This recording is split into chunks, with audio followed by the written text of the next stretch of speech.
Hello and welcome back to another Millennial Minute. I'm David Grasso. The former Israeli space securities head said extraterrestrials exist and that Trump knows about it and we all barely batted an eyelash. Is this true, and should the government tell us that they've had alien contact?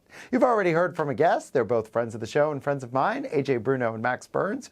Welcome. So we're going to start with you, Max. People are obsessed with things like Area 51 and UFO sightings. What are the chances that the U.S. government has actually had contact with aliens? With aliens, that's tough to say. With unidentified objects that they're concerned enough about to pour a significant amount of resources into investigating, that's a certainty. And that's information that the CIA, the Defense Department, the Air Force have all come out in the past few months to admit. And in some cases, they say that they can't with certainty say that they know what they've seen. So that raises a distinct possibility.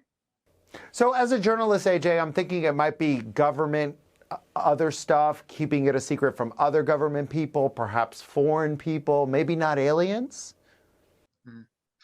Well, this issue is very multifaceted. One of the explanations is that it was so secretive because we were developing secret aircraft and didn't want the Soviets to know about it, yada, yada. But I don't really buy that. I mean, we know UFOs are real. The question is, what are they?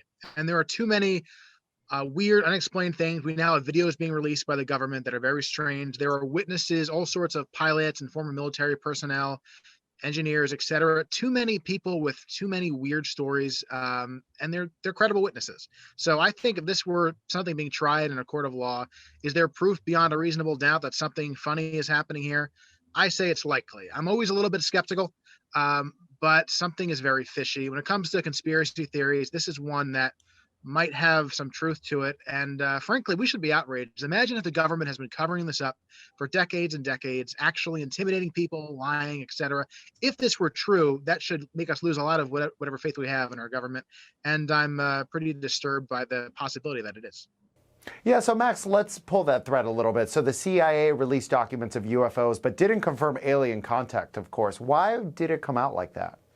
So this has largely been a result of the internet and social media and broadband. Just the sheer number of videos that have come out, including some that appear to have come from aircraft carriers, military jets, that the government essentially had to acknowledge those were legitimate military videos.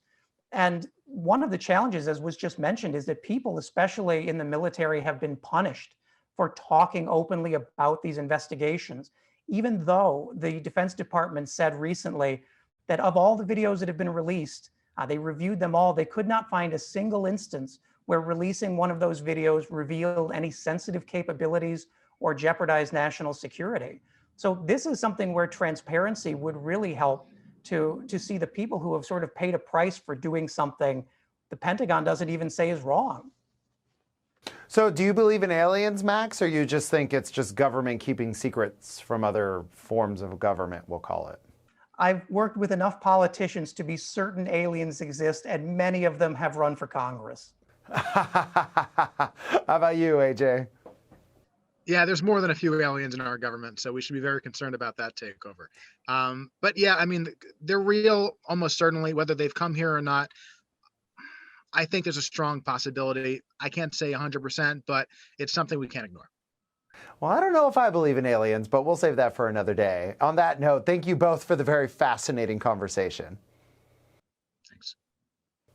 And thank you for watching Millennial Minute. Be sure to follow Bold TV across all social media platforms like this one for more conversations a lot like this. I'm David Grasso, and we'll see you next time.